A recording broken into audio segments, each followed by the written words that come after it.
রাস্তা দিয়ে হাঁটছি আর একটা ভিডিও শুট করে ছেড়ে দিলাম। দুটো বাচ্চা ছেলে খেলাধুলা করছে, ভিডিওটা করলাম আর ইউটিউবে ছেড়ে দিলাম, লাখ লাখ ভিউজ এসে যাবে। এই কি স্বপ্ন? এই স্বপ্ন নিয়ে যারা মাথায় ঘুরছো তাদেরকে বলবো গোল্লা বাবা।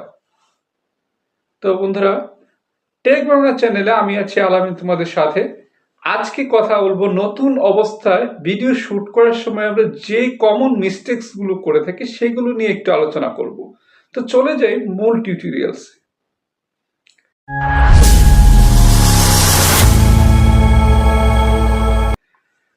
বর্তমান যুগে এসে যদি যেন তেন একটা ভিডিও শুট করে আমরা ইউটিউবে আপলোড করে দেই আর আশা করি সেটাতে হয়তো ভিউস আসবে, তাহলে এটা বোকামি ছাড়া আর কিছুই না।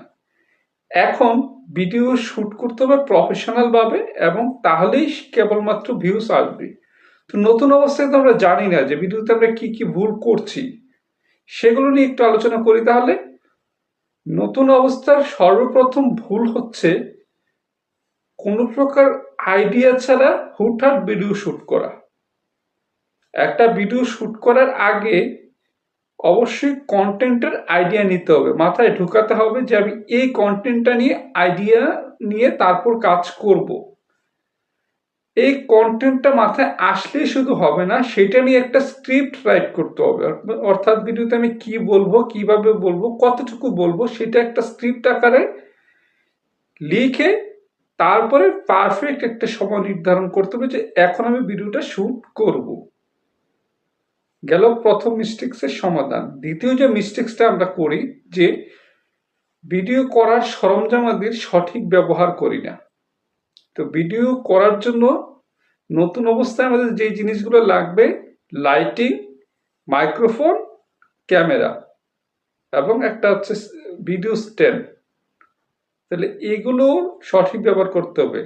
সবগুলো কিন্তু ইম্পর্টেন্ট। প্রথমত এরকম একটা মাইক্রোফোন ছাড়া কিন্তু তোমার ভিডিওর অডিও যেটা রয়েছে আর কি, অডিও কোয়ালিটিটা ভালো আসবে না, কারণ ফোনের বাই ডিফল্ট যে মাইকটা থাকে সেটাতে ভালো কোয়ালিটি অনেক সময় আসে না।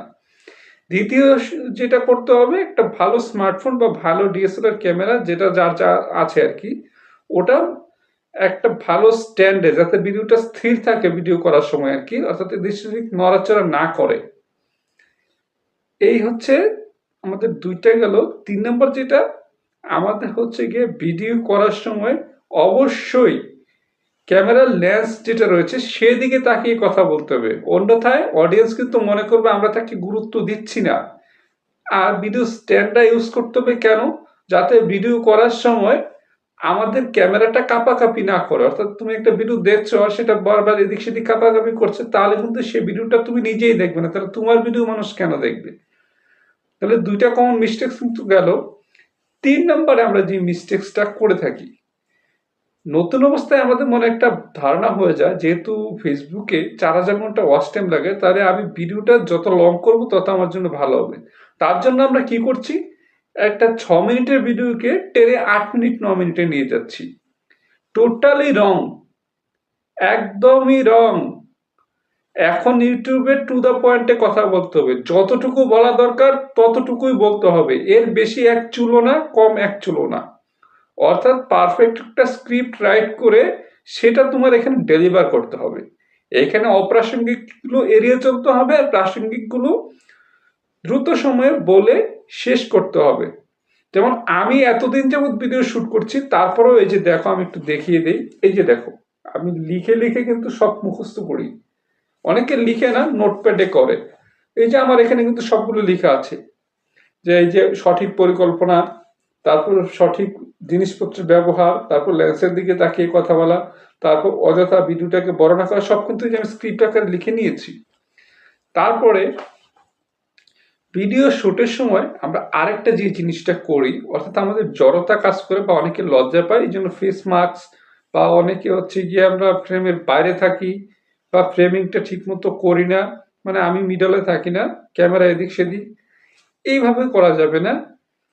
ভিডিও শুট করতে হবে পারফেক্টলি এবং প্রফেশনাল ভাবে, কেননা এই ভিডিওটা আমি যেটা ইউটিউবে ছাড়বো সেটা এখন থেকে 10 বছর 15 বছর পরও কিন্তু মানুষজন দেখবে। তাহলে সেই ভিডিওটা কোন লেভেলের হতে হবে সেটা একটু বোঝার চেষ্টা করতে হবে না?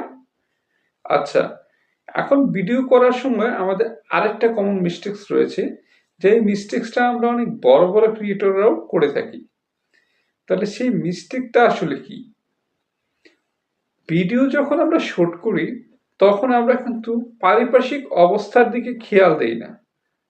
কিরকম, আমার মন চাইলে এখন আমার ভিডিও করতে হবে, তাই আমি করা শুরু করে দিই। কিন্তু এই মুহূর্তে যে আমার বাসার পাশে একটা গানের স্টেজ প্রোগ্রাম চলছে, কিংবা আমার বাসার ওখানে যে একটা ব্যাকগ্রাউন্ডে মাইক বাজছে, সেখানে যে একটা কপিরাইটেড মিউজিক বাজছে, সেটা কিন্তু আমার খেয়ালই থাকে না। পরে দেখা যায় কি আমার নিজের কন্টেন্টে আমি ব্যবহার করছি, কিন্তু কপিরাইট ক্লেম খেয়ে বসে আছি। অর্থাৎ ভিডিও শুট করার সময় আমার কি করতে হবে, সারাউন্ডিং যে বিষয়গুলো আছে সেগুলো মাথায় রাখতে হবে, যে ব্যাকগ্রাউন্ড নয়েজটা কিরকম, ব্যাকগ্রাউন্ড নয়েজটা কিভাবে রিমুভ করা যায়, সেটা ছাড়া কিভাবে ভিডিও শুট করা যায়, এই জিনিসগুলো মাথায় রাখতে হবে। এভাবে শুট না করলে এখন এসে সফলতা পাওয়া যাবে না। তো এই ছিল কিছু কমন মিস্টেক্স।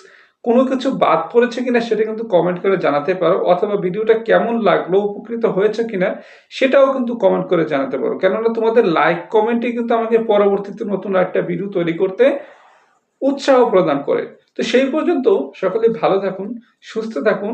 দেখা হবে নতুন কোনো একটি টিউটোরিয়ালসে। আল্লাহ হাফিজ।